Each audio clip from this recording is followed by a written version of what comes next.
ओम सच्चिदानंद रूपाय विश्वोत्पत्त्यादिहेतवे तापत्रय विनाशाय श्रीकृष्णाय वयं नुमः।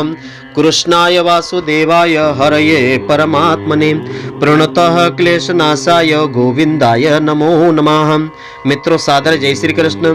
दिनांक 28 जनवरी 2022 को माघ मास कृष्ण पक्ष की षटतिला एकादशी का व्रत रहेगा। इस दिन जो भी स्त्री पुरुष इस व्रत को श्रद्धा के साथ नियम पूर्वक करेंगे उन्हें 1000 अश्वमेघ यज्ञों के बराबर फलों की प्राप्ति होगी। समस्त पापों का नाश होगा। जो भी मनोकामना होगी वह पूर्ण हो जाएगी। तो मित्रों, पूरे वीडियो को आप ध्यान पूर्वक अवश्य देखें, तभी इस व्रत का संपूर्ण फल आपको मिलेगा। आज आपको हम बताएंगे षटतिला एकादशी का शुभ मुहूर्त, पूजा विधि, व्रत के खास नियम और इसकी महापुण्यदायिनी व्रत कथा भी आज आपको हम सुनाएंगे। तो मित्रों, आप सभी का बहुत बहुत स्वागत है आपके अपने ही चैनल एस्ट्रो गुरुजी में। यदि आपने अभी तक हमारे चैनल को सब्सक्राइब यदि नहीं किया हो तो अभी सब्सक्राइब कर लें और बेल आइकन को अवश्य दबाएं, जिससे हमारे अगले आने वाले नए वीडियो की नोटिफिकेशन सबसे पहले आपके पास पहुंचे। आप नित्य नई नई ज्ञानवर्धक जानकारियां व नित्य का राशिफल हमारे चैनल से प्राप्त करते रहें। तो माघ मास के कृष्ण पक्ष की एकादशी तिथि को षटतिला एकादशी के नाम से जाना जाता है। इस एकादशी में भगवान विष्णु जी की पूजा के अलावा 6 प्रकार से तिल का प्रयोग करना अत्यंत शुभ व मंगलकारी होता है। धार्मिक मान्यताओं के अनुसार इस व्रत को रखने से व्यक्ति को कन्यादान और हजारों सालों की तपस्या और 1000 अश्वमेघ यज्ञों के बराबर फलों की प्राप्ति होती है। इसके अलावा स्वर्ण दान के बराबर महापुण्य फलों की प्राप्ति होती है।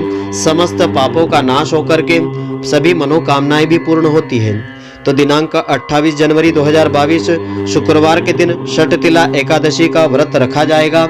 इस व्रत के नियम इस प्रकार से हैं। एकादशी व्रत के नियम दशमी की रात्रि से आरंभ हो जाते हैं, जिनका पालन द्वादशी के दिन व्रत पारण के समय तक करना जरूरी होता है। दशमी की शाम को सूर्यास्त से पहले बिना प्याज लहसुन का साधारण भोजन आपको करना चाहिए और रात्रि में भगवान का मनन करते हुए सोना चाहिए। अगर जमीन पर बिस्तर लगा करके सो सकें तो बहुत ही उत्तम रहेगा। और एकादशी के दिन प्रातःकाल सूर्योदय से पहले उठ करके स्नान आदि से निवृत्त होने के बाद भगवान श्री हरि के समक्ष एकादशी के व्रत का संकल्प आपको लेना चाहिए। विधि विधान से भगवान विष्णु जी की पूजा अर्चना करें।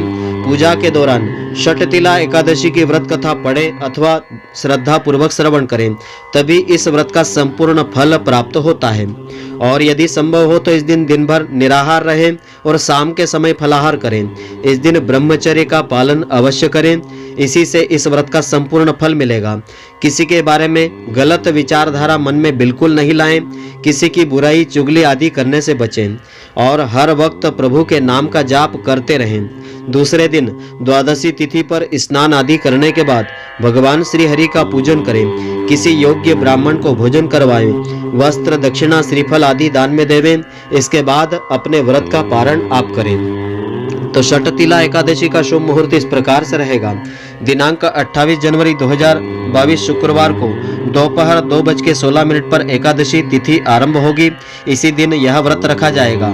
28 जनवरी की रात्रि 11:35 पर एकादशी तिथि समाप्त होगी और अगले दिन यानी 29 जनवरी 2022 शनिवार को प्रातःकाल 7:11 से आरंभ होकर के प्रातः 9:20 के मध्य इस व्रत का पारण आपको करना चाहिए।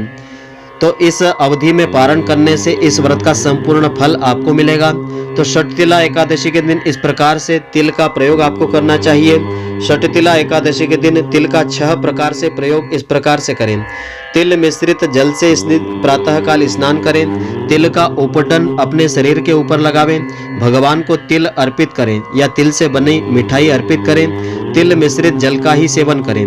फलाहार के समय मिष्ठान के रूप में तिल का ही आपको ग्रहण करना चाहिए।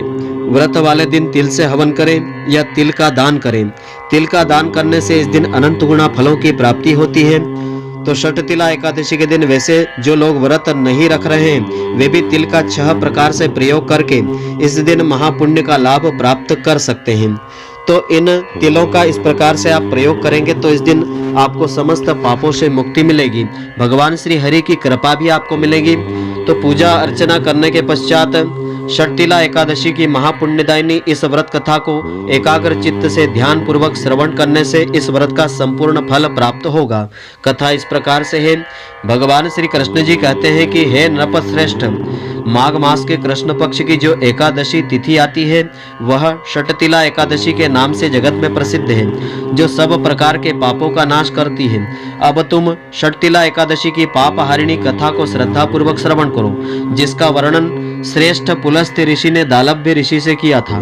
दालभ्य ऋषि ने पूछा कि हे ब्राह्मण, मृत्यु लोक में जन्मे मनुष्य प्रायः अनेक पाप कर्म करते रहते हैं, जाने अनजाने में पाप होते हैं, पराये धन की चोरी तथा दूसरे की उन्नति को देख करके ईर्ष्या करते हैं, वे अनेक प्रकार के व्यसनों में फंसे रहते हैं, उनको नरक प्राप्त नहीं हो इसका क्या उपाय है?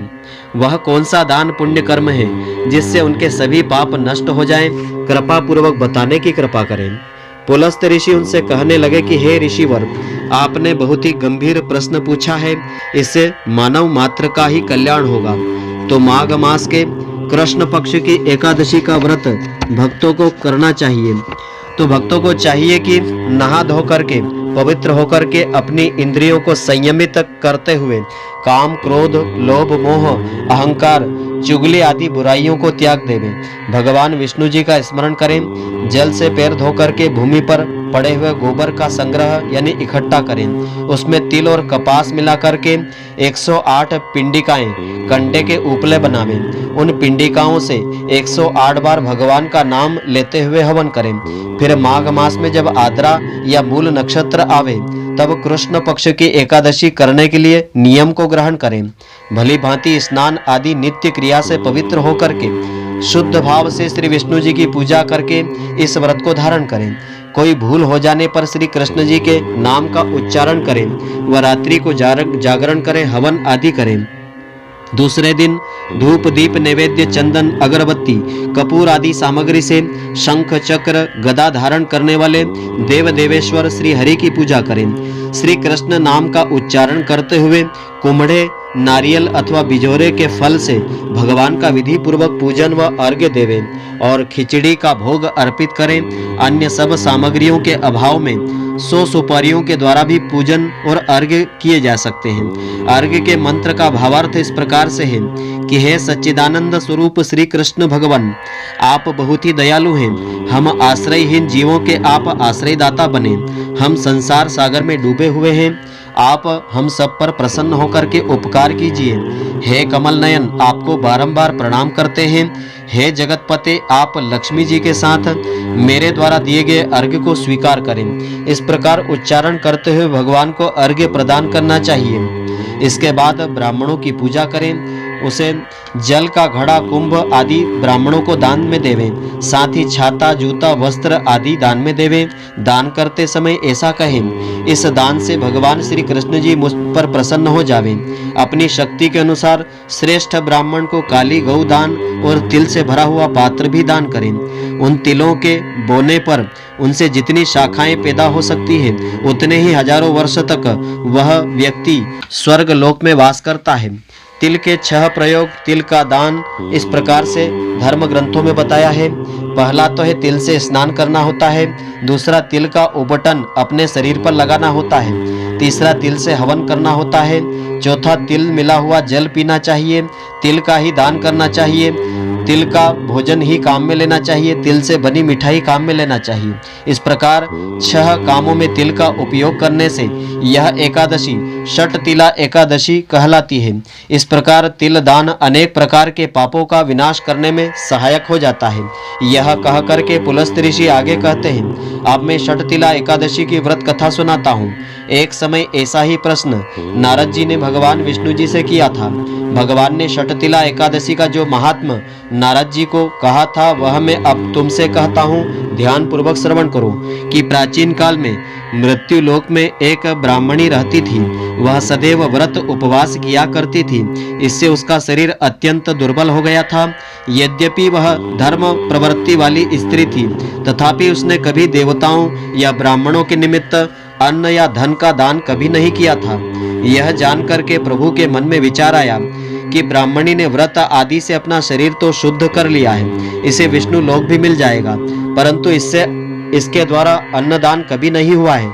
अन्नदान के बिना प्राणी की तृप्ति होना कठिन होती है, उसको तृप्ति नहीं मिल पाएगी। ऐसा सोच करके उसके उद्धार के लिए भगवान स्वयं एक भिखारी बन करके मृत्यु लोक में उस ब्राह्मणी के पास गए और उससे भिक्षा मांगी। वह ब्राह्मणी बोली कि महाराज, आप यहाँ किस लिए आए हैं? भगवान बोले, मुझे भिक्षा चाहिए।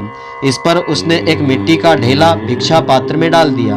वही लेकर के भगवान स्वर्ग लोक में लौट आए। तो कुछ समय के पश्चात इस ब्राह्मणी ने शरीर त्याग दिया, स्वर्ग में आ गई। मिट्टी का दान करने से ब्राह्मणी को स्वर्ग में सुंदर महल मिल गया, परंतु उसका घर अन्न आदि सामग्रियों से शून्य यानी रहित था। वह ब्राह्मणी घबरा करके भगवान के पास आई और कहने लगी कि भगवान, मैंने अनेकों व्रत आदि से आपकी पूजा अर्चना की है, फिर भी मेरे घर में अन्न धन आदि कुछ भी नहीं है, इसका क्या कारण है? भगवान ने तब कहा कि तुम अपने घर को पुनः जाओ, वहां देवताओं की स्त्रियां आएंगी, तुम्हें देखने के लिए आएंगी। तुम उनसे षटतिला एकादशी का पुण्य और विधि श्रवण कर लेना, तब अपने घर के द्वार को खोल देना। तो भगवान के वचन सुन करके वह फिर अपने घर में गई। जब देवताओं की स्त्रियां वहां गई, द्वार खोलने के लिए कहा, तो ब्राह्मणी बोली कि यदि आप मुझे देखने आई हैं तो पहले षटतिला एकादशी का महात्म्य सुनाइए, तब मैं द्वार खोलूंगी। तो उनमें से एक देव स्त्री बोली कि सुनो, मैं कहती हूँ। उसने षटतिला एकादशी का महात्म्य विधि पूर्वक सुनाया। इस प्रकार ब्राह्मणी ने षटतिला एकादशी का महात्म्य श्रवण किया, तब उसने द्वार खोल दिया। देवांगनाओं ने उनको देखा, न तो वह गांधर्वी थी, न ही कोई आसुरी थी, वह मानुषी थी। इसके बाद उस ब्राह्मणी ने देवताओं की स्त्रियों के कहने पर षटतिला एकादशी का व्रत श्रद्धा पूर्वक किया। इसके प्रभाव से उसके घर में अन्न आदि समस्त सामग्रियां पुनः प्रकट हो गई। तो हे युधिष्ठिर, जो व्यक्ति त्याग और तपस्या के साथ अन्नदान के द्वारा षटतिला एकादशी का व्रत श्रद्धा पूर्वक करता है, उसकी दरिद्रता हमेशा के लिए दूर होकर के मोक्ष फल की प्राप्ति हो जाती है। तो यह जो कथा है भविष्योत्तर पुराण में वर्णित की गई है। इसमें फलाहार का विधान इस प्रकार से है। इस दिन मुख्य रूप से तिल पट्टी का सागार शास्त्रों में बताया है। तिल का खोवा से बनी सामग्री, दूध व फल आदि इस व्रत में लिए जा सकते हैं। तो मित्रों, आशा करता हूँ कि आपको हमारी यह ज्ञानवर्धक जानकारी पसंद आई होगी। यदि आपको पसंद आई हो तो आप हमारे वीडियो को अधिक से अधिक शेयर अवश्य करें, जिसका पुण्य फल आपको अधिक से अधिक मिलता रहेगा। आप हमारे वीडियो को लाइक करना नहीं भूलें। धन्यवाद। जय श्री कृष्ण मित्रों, फिर मिलेंगे।